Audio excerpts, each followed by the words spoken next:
day 80 of being a girl. Yes. And I am with my all-time role model. This is the person that made You're me... my role model. No. You're You're my role model. No. You inspired me to start making content. And Okay. So accept that. Yes. Okay. I accept it. This is Jeffrey Marsh. Will you accept that you're an inspiration? And I love you very much. Fine. Thank you. I love you very much. I have a little gift for you. My signature little sunglasses. Hi. This is Jeff. What are your pronouns? They, them. Okay. I'm she, they. And I wanted to know, as a non-binary human, do you have any relationship to the concept of girlhood? I'm going to stop there. I'm going to come back to this. I'm going to stop there just to make sure that my mic is the good mic. It is. And then I'm going to stop there to highlight the pronouns, which above and beyond being non-biological, which is fine, absolutely illogical. How does one go by the pronouns she, them? Other than turning this into a joke of a game to see how far along other good-natured people are going to play, how can one's pronouns be she and them? That is to say, the individual, Dylan Mulvaney on the left and Jeff Marsh on the right, both of whom I think have made it into the White House, goes by she because he identifies as a she, but in the, I mean, unless it's she, her, they, them, Dylan Mulvaney is telling us that he goes by she, they. So even in the, what is it? She would be the third party. Her would be the possessive. So he goes by she in the third party and they in the possessive because he identifies as a woman, but also as they. And by the way, it keeps going. It keeps going. Hold on. I've lost my window. It keeps going and it gets worse. Here it is. It was posted by Clown World. Trademarked, by the way. I absolutely do. I find girlhood to be inspiring. There are a lot of human beings. I find girlhood to be inspiring. What realm of reality are we living in where an adult male with a 4 o'clock shadow because of facial hair is talking about girlhood being inspiring and people aren't dialing 911 on their phone and then waiting to hit send? I'm not a judgmental person. I'm a rational, logical person where if I went around as a man who identifies as, I don't identify as anything. I am he, him, because I was born as a male. Whatever I might think I'm the Prince of Scotland. I don't even know if that exists. If I started talking about the inspirational aspect of girlhood, I would expect to start losing a few friends and start maybe having neighbors that didn't feel quite comfortable letting their kids come over for play dates. Beings who are girls who transcend what their gender is supposed to be. Yes. And that to me is something I draw strength from and excitement from. Absolutely. What you inspire me, listen to this. The way that you inspire me, one of the ways, is that girlhood is this ultimate expression of humanity. It's so much more than gender. Girlhood is an expression, the ultimate expression of you. This, I mean, it has to be a joke. And I'm not saying everyone's proclivities, everyone's preferences, what they do in their bedrooms is none of my business so long as it's lawful and doesn't involve girlhood. This sounds like a joke. Like someone says, okay, we're going to make a funny, ridiculous video, like as though we just smoked pot and are now riffing with absurdities. It's the girlhood is the ultimate expression of humanity. A great many of my senses are tingling right now. None of them are good. Yeah. And I think what I would love is for there to be a place specifically for non-binary people too, because I think we can't forget that non-binary people do have that divine feminine energy, and they deserve to. Dylan Mulvaney was in the White House talking to Joe Biden. Jeff Marsh on the right, I couldn't find the video, did this funny A Day in the Life when he went to the White House. and Jen Psaki was in the video as well. Well, it will be over soon. This video will be over. Part of girlhood too. Girlhood becomes Yes. stronger when there's more of us behind it. Girlhood becomes stronger when there's more of us, biological males in their late 20s or 30s by the looks of it.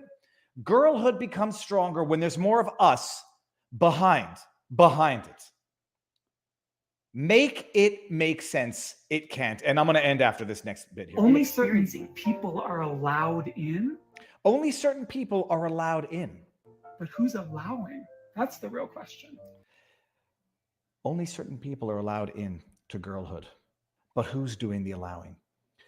If I believed in a singular God or a religious God, I might say God.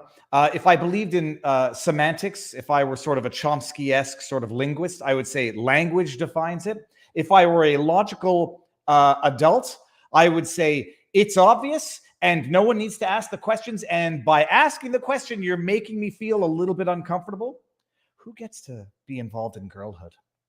Really, I mean, girlhood is stronger with biological males in their 30s behind them. No, thank you.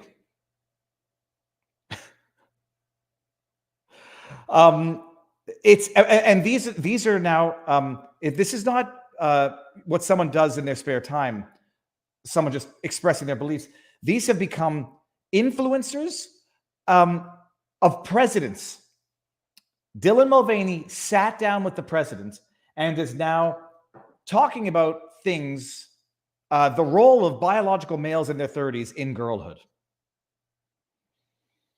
And one is called all sorts of names. I see Carly Ellison is in the house, but bearing in mind that I'm still thoroughly convinced that Carly is in fact a double fakey troll, someone is showing his, her, their phobia.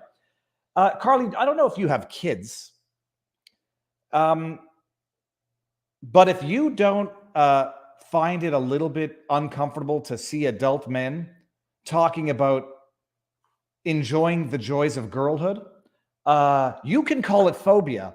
And a lot of other people are going to call it something else quite logical. And these are people who are trying to influence policy. And where does that policy go? I can tell you where that policy goes. It goes to empowering children whose frontal lobes are not developed to make decisions, altering their physical body for the rest of their lives because they are being exploited by people who think they're being tolerant, like Carly Ellison. Oh, don't show your transphobia. Let a teenager change their sex through hormone blockers, top surgery, bottom surgery. You don't want to be a phobe. And they are influencing policy to exploit the vulnerable minds of young boys and girls. I didn't want to start off the week enraged with Neil Oliver's poignant observations about the revelations, the recent revelations about the jibby jab, what was known, what was not known, what still is not known, despite the fact that you got your politicians sitting around pushing this thing, pushing the jibby jab, while the pharmaceutical companies, two of the three of whom have been ordered to pay the biggest criminal fines in history for concealing the devastating impacts of some of their medications, Johnson & Johnson and Pfizer. Within the last decade, I don't know what, Johnson & Johnson was definitely the last decade, as was Pfizer, ordered to pay billions in criminal fines because of their criminal wrongful conduct. They're still carrying out the trials now to determine if the jibby jab causes myocarditis, while you have the pathological, psychotic, and I dare say, I know that I'm projecting because I know that I already feel it, but I see evil in the eyes. It might be projection, and I know I'm not supposed to impute intent, but let's zoom in. I mean, the eyes are the window to the soul. And when I stare in these eyes, I feel like I'm looking at the eyes of like a crocodile, something that does not have actual human emotions behind the facade. This is what we would call either a fake smile or an actual scared face, or someone who is emotionless, soulless, pitching the jibby jab. Let's get to it because, by the way, a few things I love about this picture. This is Chrystia Freeland, or Chrystia Freeland, as she specifically pointed out the pronunciation of her name during the convoy protests. Proudly announcing that, I don't know what number she's on, if this is even, there's a lot of people who suggest this is just saline solution. I have no knowledge of that or whether or not they even do that. Whatever number she's on, pitching the jibby jab, soulless eyes, the face of terror or the face of callousness. And I was going to make a joke about historical figures who had facial expressions like this, but I thought it might have been a little too insensitive or a little too callous. You got a pharmacist who apparently is not wearing gloves. I'm no medical practitioner expert thingy guy. I'm not sure how normal that is. It looks like they're putting in the needle because, pulling it out, and that there's a lot of skin tension, which is why they have to make it look real. Either that or it's like glued to the skin. I found the level of trash underneath the desk to be somewhat problematic. But here we go. My family and I got our boosters and our flu shots tonight. If we got our boosters and our flu shots tonight. If you haven't already, make sure to get yours. It's the best way we can protect each other this holiday season. Chrystia Freeland, at the risk of stating the obvious and repeating what has already been repeated, if the jibby jab doesn't prevent transmission, and it doesn't because we know it doesn't, how does getting vaccinated protect each other? How does that protect anybody else if I'm, by all accounts, just as likely to get the jibby jab, the Rona, but if I get it, perhaps my symptoms will be lesser, unless it, gives me another issue that's known to be a problem for young men. How does it protect others? Unless there's a study that I missed that showed that one is less infectious, less contagious by virtue of having got the jibby jab, when by all accounts, it would seem to be the opposite in that some people might not even know they're carrying the Rona and then still transmit it despite the fact not knowing it because they're not showing symptoms, if that's even the case anymore. You got your booster. That's nice. This was yesterday, December 19th. Yeah, this was yesterday. And I just asked the obvious question. Look, I didn't ask for your vaccination status, Chrystia Freeland. I didn't ask. You elected it, as did a great number of other people who then had sudden issues, collapsed during convoy hearings, dropped dead suddenly from cardiac arrest, the author of that book, Julia and Julie. A great many people who were very proud to announce that they got the shot, the jab, the boost, and then subsequently had heart issues. Bill Odenkirk is another one that comes to mind. I didn't ask your status. You offered it. If something happens to you in the future now, Christopher, and I say God forbid, I meant to say God forbid, but it's probably a good typo that it had an S, so I'm referring to the gods and not a God. God forbid something should happen to you. Can we then ask the question? Oh, no, that would make us crazy conspiracy theorists. It's none of your business. Her vaccination status is none of your business. Yours is her business. Now, if you don't get the jibby jab, I mean, everybody gets to ask you if you're vaccinated, if you want to get a cup of coffee, if you want to go into a movie theater, if you want to go into a retail store, but drop dead suddenly from cardiac arrest at the age of 40, and it's none of your business whether or not the person's vaccinated. How dare you ask that, you conspiracy theorists?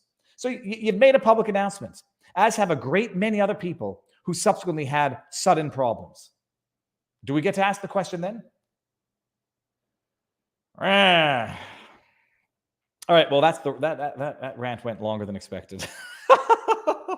Okay, I've caved today also. I'm having Red Bull. Red Bull with diluted what is this stuff? Raz Cranberry carbonated water. Not the sponsor of today's video. But there is a sponsor of today's video, and it's a product. In as much as I'd love, I can't sponsor Red Bull because I think it's bad for you, and I wouldn't want to encourage other people to drink it, even if I love it.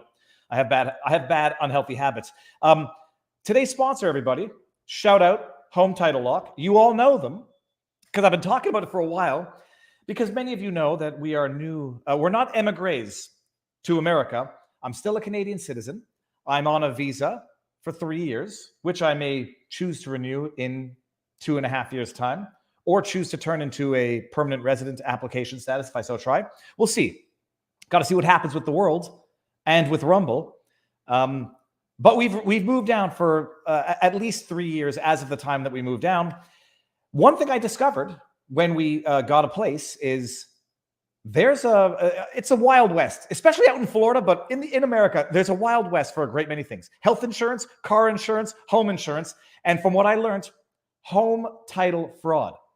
And the way the fraud works is they don't change the title of the house and come and kick you out and say, we live here now. Somebody pulls up your deed from the local registry, forges your signature to borrow money against the equity in your house. They go to a bank, they take out a loan on your house. You don't know about it until the creditors come, then you find out about it.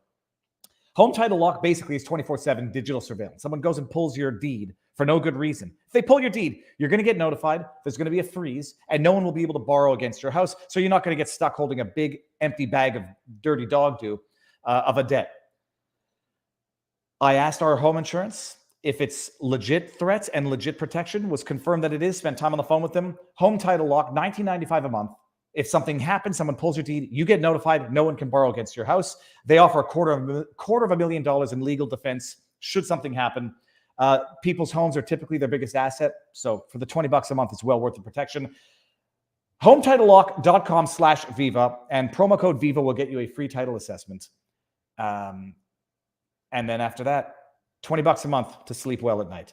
HometitleLock.com/Viva, a product that I actually use. Now, caps make it loud. You know what the funny thing is?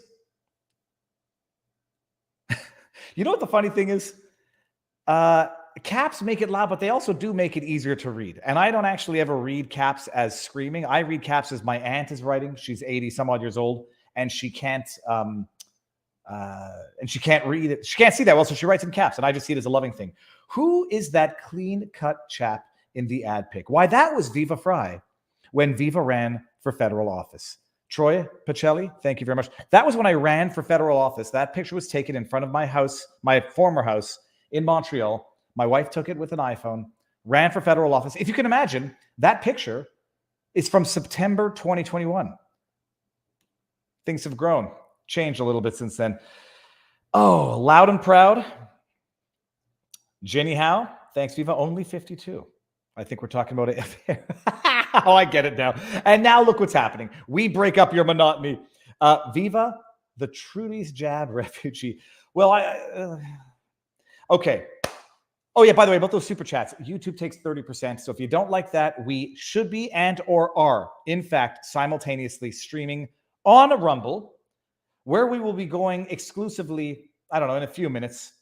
We're 3,600 strong on Rumble and 1,200 strong on YouTube. Okay, so people, that was an opening rant, but that's also news. Like we're entering a realm where rational critical thought is being criminalized, demonized, phobified. Oh yeah, you say marriage shouldn't be between an adult and a child, and you're going to be called a map phobe.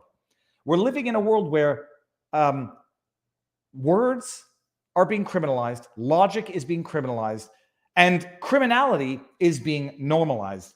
As we have seen with the latest Twitter files, what are we at now? Volume 7? Criminality and corruption is being normalized. For those of you who don't know, look, we're going to get into talking about criminality and corruption being normalized. We're going to get into the Kari Lake judgment. Kari Lake, for those of you who don't know, filed an election contest with 10 causes of action, headers, claims. Yesterday, depending on who you asked, Kari Lake either had a roaring success or a crushing defeat, in that 8 of her 10 claims were dismissed on a motion to dismiss, and we're going to go over it because at least 2 of them are patently absurd. But if you ask Kari Lake and you ask others, 2 of her 10 claims for the election contest are going to trial tomorrow and the day after. So we're going to go through that. Just the Twitter files. Let me see here. Let's bring this here. So Schellenberger, what day are we now? This was yesterday, December 19, 1:36 p.m. Yeah, this was yesterday. I'm going to screen grab this one because when I say we're entering a realm of normalized corruption,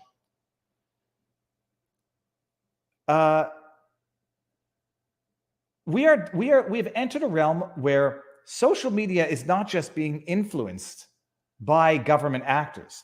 They have been overtly infiltrated by government actors. And I mean infiltrated in that we just learned that when it came to Matt Taibbi's first Twitter files dump, that was the suppression of the Hunter Biden laptop story. We found out on the Sunday after the Friday dump that Jim Baker, who used to be, I don't know, head counselor, he used to have a high up position in Twitter, used to work with the FBI. Well, he was telling Matt Taibbi, I need to vet what you put out before you put it out. And Elon Musk didn't even know it. Let's just remind me, we're getting back to number 46 sooner than later, and I don't want to go through this painstakingly. Robert Gouveia did it. A number of people have done it, but we're going to do it so that we can get to the pièce de la résistance of the corruption. Before we do that, let me make sure that I haven't forgotten anything here. Okay. And in Rumble, we're good. Okay, now we're over 4,000 in Rumble. Beautiful, beautiful. Okay, let's just go through this for a little bit. Twitter files part 7. FBI and the Hunter Biden laptop. Bottom line, FBI actively involved and they've infiltrated Twitter, and they're actually paying influencers or paying Twitter to suppress content. We'll get there. There's a lot of preamble. And it goes into, you all know the story. For the backdrop, the story begins in December 19 when a Delaware computer store owner named John Pate, JP McIsaac, contacts the FBI about a laptop that Hunter Biden left with him. JP McIsaac is the store owner, apparently legally blind or visually impaired, gets this laptop. Hunter Biden brings it in for repairs. Apparently, he needed an external drive in order to retrieve the documents on one of the computers. Doesn't come back to pick up the computer. There's a signature that he left it off there. I don't know what his first name is, but it's R. Hunter Biden. And then leaves it there. This guy, JP McIsaac, who is cursed now with this laptop from hell, in looking it over after it's been abandoned. So bear that in mind. We all know that there was no hacking, no nothing, because it was abandoned property under the law. JP McIsaac sees some very, very nasty stuff in this computer. So nasty and so potentially incriminating, he contacts the FBI.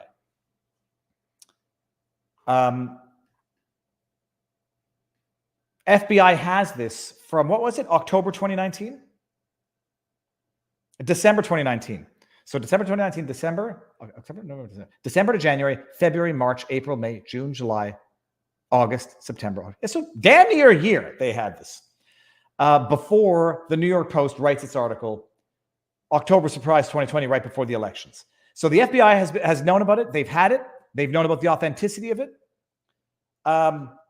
They did nothing about it for a year, so much so, give or take, that JP McIsaac also sent it to Rudy Giuliani, who we now know is also under FBI surveillance.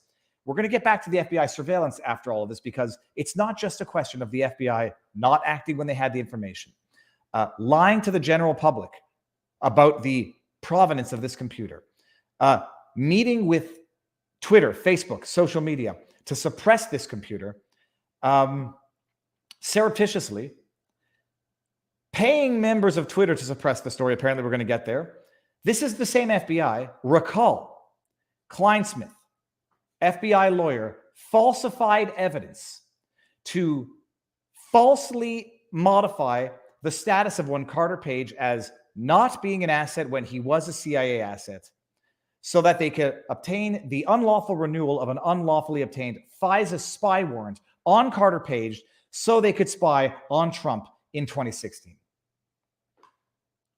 This is the same FBI. Okay, we know the whole story about censoring it. We know about Zuckerberg going on Joe Rogan talking about how the FBI met with him. Don't need to go over all of this. In fact, I don't think we need to go over any of it. It's all new. August 11, FBI's Chan shares information with Twitter's Roth. This is August 2020, relating to the Russian hacking organization. Chan is now was deposed in this Missouri lawsuit. We've learned a ton of stuff. Listen to this. This is good. Yoel Roth, who at first was reluctant and reticent to heed to this FBI involvement turned very quickly. You guys want to talk about conspiracy theory? I'm going to give you one. We know that the FBI has been tolerating, let me just bring this out for 1 second. We know that the FBI has been tolerating a lot of illegal content on the platform. We know that they've been tolerating a lot of illegal, of the most horrendous nature. We covered the lawsuits. Victims of bad stuff with their videos on Twitter, asking Twitter to take it down under the former Vijay God, asking them to take down the videos of them being minor victims of very, very, very bad stuff, didn't. Okay. The FBI, we now know, has been intimately involved with Twitter. And so they were undoubtedly aware of the nasty content on Twitter. One could, if one wants to think of the Elroy novels, what's the novels that Barnes always reads? If one wanted to think about that, one could think that they deliberately allow some of a certain nature of content on the platform or use that as blackmail against others to get them to heed to their corrupt demands. I don't know this to be the case, but it's just a thought that I had. Now let's listen to what Yoel Roth, who at first was reluctant to heed to the FBI's requests that go find evidence of foreign interference, official state propaganda on Twitter. Go find it. And Yoel comes back and says, there's none of it here. And the FBI says, go look again. Because the Washington Post said, or the Wall Street Journal, whatever journal, they said there was. And we don't like your answer, so go find it. And then Yoel comes back and says, oh, yeah, we found it shortly thereafter. But listen to this. Recently, Yoel Roth told Kara Swisher that he had been primed to think about the Russian hacking group, before the news of the Hunter Biden laptop came out. When it did, Roth said it set off every single one of my finely tuned hack and leap campaign alarm bells. Let's listen.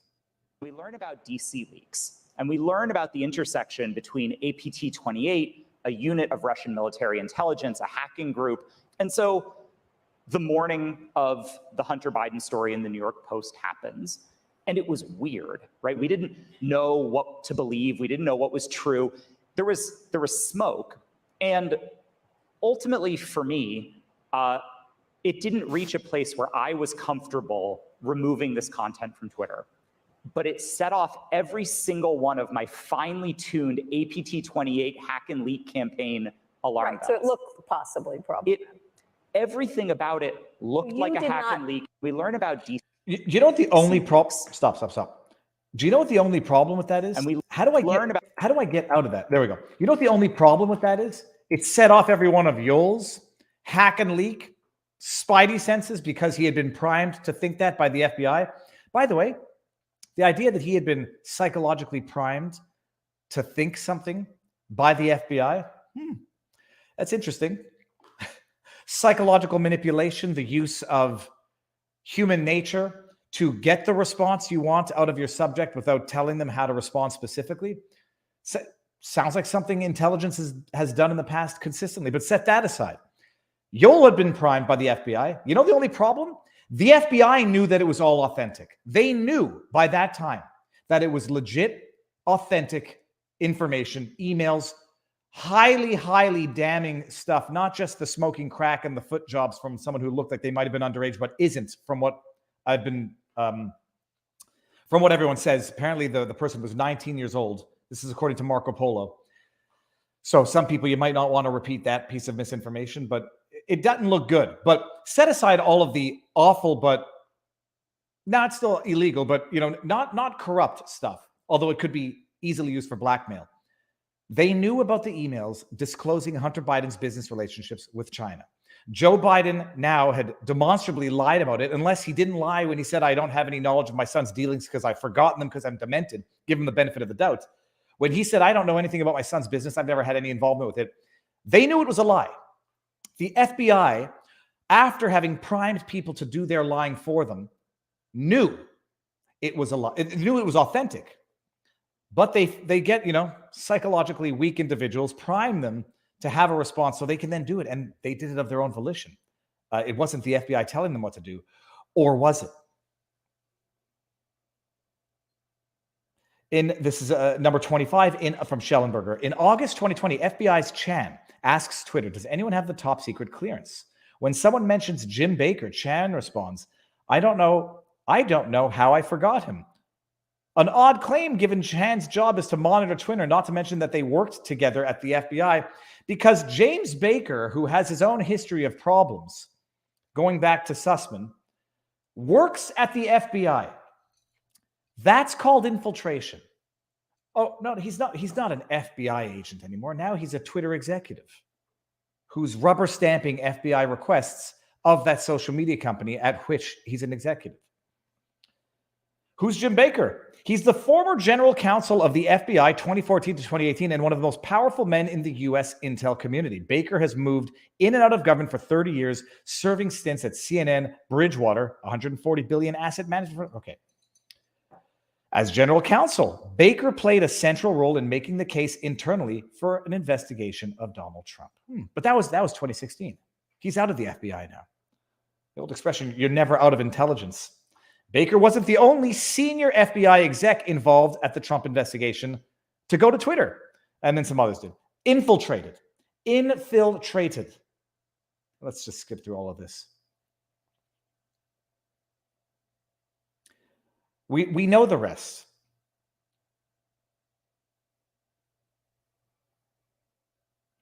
October 14, shortly after the New York Post publishes its article, this is number 34 from Schellenberger's Twitter files. Roth says it isn't clearly violative of the hacked materials policy, nor is it clear. This is when they're trying to fabricate an excuse to censor the story. In response to Roth, Baker repeatedly insists that the Hunter Biden materials were either faked, hacked, or both, and a violation of Twitter policy. Baker does so over email and in Google Doc on October.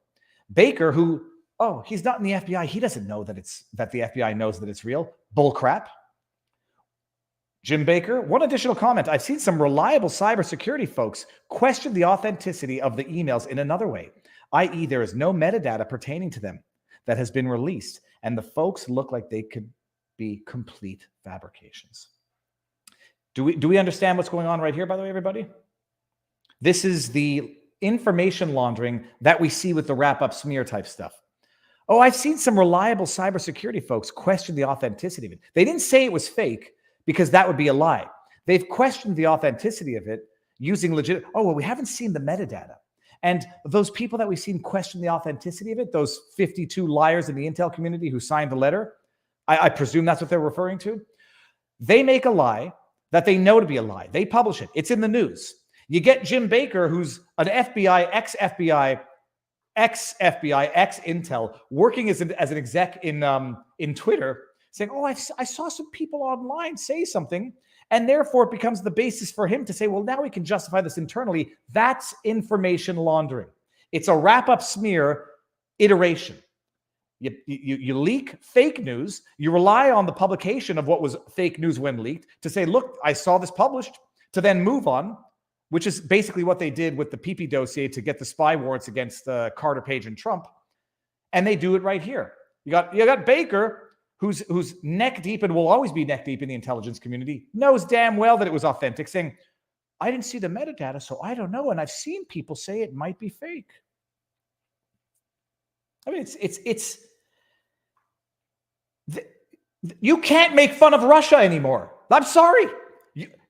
These intelligence individuals, this aspect of government, cannot make fun of Russia. They cannot make fun of Iran. They cannot make fun of East Germany if it existed anymore. This is institutionalized corruption. It's and lies of the highest order. This is exactly what these intelligence agents accuse Russia of doing. They're doing it in real time, and the whole world has seen it now, except some people refuse to open their bloody eyes. Others refuse to have it, are not aware of it because the media has refused to spoon feed it to them. Black and white, literally. Okay, then we get into how much they knew about the accuracy of the laptop. They knew the laptop was accurate. I heard someone say, I was listening to Kim.com, Ian Miles Chong. They had a Twitter Spaces yesterday. I forget who said it. It might have been Marco Polo. It might have been, I don't think it was Taibbi, but someone said, look, the New York Post did blow it a little bit when they could have released the metadata on the emails to show that they were in fact authentic emails and sort of to cut down this argument before it was raised. But they know exactly what they're doing. Oh, they didn't show the metadata, so we don't know. They could be total fabrications. We know that's a lie. But it's not a baseless argument. We didn't see the metadata. It could be fake. I mean, we know it's not, but it could be. Then we get into more about the item 41. There is evidence that FBI agents have warned elected officials of foreign influence with the primary goal of leaking the information to the news media. This is a political dirty trick used to create the perception of impropriety. We've seen this. Okay, so where are we getting to there?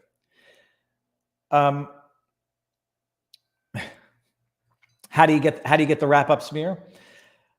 Item 44 of Schellenberger's leak. I'm sorry, I keep saying leak. It's not a leak. It's a disclosure. Item 44 Twitter tweet. Notably, then FBI General Counsel Jim Baker was investigated twice in 2017 and 2019 for leaking information to the news media. You're saying he's under criminal investigation. That's why you're not letting him answer, Meadows asked. Okay. In the end, number 45, the FBI's influence campaign aimed at executives at news media, Twitter, and other social media companies worked. They censored and discredited the Hunter Biden laptop story. By December 2020, Baker and his colleagues even sent a note of thanks to the FBI for their work. Let's just read this here. Do we need to? Thanks, Angela. This is Jim Baker. I'll sign as well. I don't know what this is. Also, we should be mindful that the letters could leak and will be subject to FOIA. So we should prepare them with that exception in mind. Thanks. Whatever. Here we go. 46 is where I wanted to get to, and then we're going to move on to Rumble.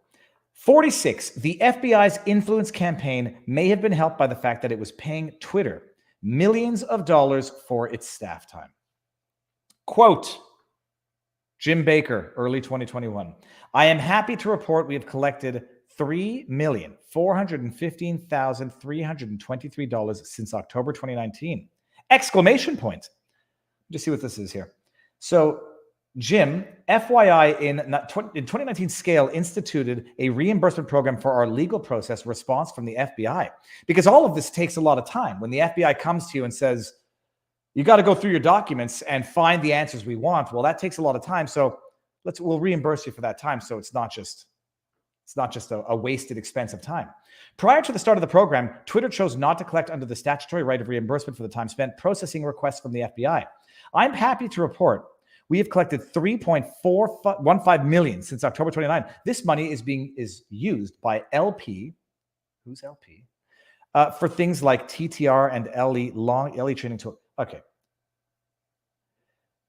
3.4 million to Twitter. I mean, it's not really that much money at the end of the day, but it's FBI is paying Twitter now, and FBI is meeting with them. FBI is working with them. FBI is working in them to spread disinformation, sow the seeds of doubt for the purposes of crafting a narrative. You know, they seem to have successfully manipulated Yoel Roth to get him on board real quick. Well, they manipulated a lot of people in public opinion by suppressing true information, accurate information which they knew to be true, through means which I don't know who can call them lawful, but I would need to know what crimes they broke before calling it criminal. Signing a bogus letter suggesting that laptop is Russian, it has the hallmarks of Russian disinformation, of people who knew that it was authentic. Jim Baker can't say something that's a lie. He says, look, I've heard that it's inauthentic. I haven't seen the metadata, so I don't know. While they're working at paying Twitter, it's a coup. It's a coup, period. Full stop. It is actually, in a very meaningful way, exactly what they're accusing Trump of having tried to do. It's a coup. If possible, please stream the Kari Lake. I think it is possible, and I think we will be doing it. I'm not your buddy guy. And Dorsey didn't know, says Jeannie Howell. when we all made the joke when Dorsey looked haggard after that video conference where he had that beard and he looked like Tom Hanks from Castaway, and everyone was making jokes about, this is what happens when you lose control of your company. This is what happens when the FBI makes you an offer that you can't refuse. I think his soul was broken because he knew it happened and he wanted out. But once you're in, they don't let you out that easy. Everything that they have accused Trump of having done in 2016 and 2020 is exactly what they've done. Election interference, undermining the duly elected president in 2016 for 3 years, interfering with, and not Dominion votes, switching the flipping machines, shaping the public consciousness through disinformation, misinformation, mind manipulation. It sounds crazy. There is no other way of describing it, and we've seen it in real time. Okay, what time? How long have we been going for here? What time is it? Oh, 41 minutes. Okay, people, let's move it on over. Let's move it on up to the Rumble side. I'm going to give you the link. I don't know if I pinned it. Did I pin the link? I don't think I did. We're going to move this over. We're going to look at the Jan 6. If you haven't puked in your mouth yet enough today, we're going to go over to Rumble. Link to Rumble. And we're going to go over a bit of the January 6th hearing committee because it's insufferable. It's insufferable, self-congratulatory, self-glamorizing rubbish. Insufferable. I watched as much as I could, and then I was bouncing back and forth between the Twitter Spaces on the release, and insufferable. And by the way, nothing new came out of that except for their 4 charges against Trump, which are bullshit, to say it politely in Brit. Okay. Darrow, if you shat yourself, you might want to look into that. Or at the very least, they should sell Jan 6 diapers so that if you're watching something that makes you so angry, it makes you so angry you poop yourself. Oh, yeah. Best one-liner of all time. Somebody pooped my pants. Okay, let's do it. Move on over to Rumble if you don't mind. And you know what? Even if you do mind, I'll ask you to, and you can decide to or to not to. You can decide to or not to go over to Rumble. We're going to go there in 3, 2, 1.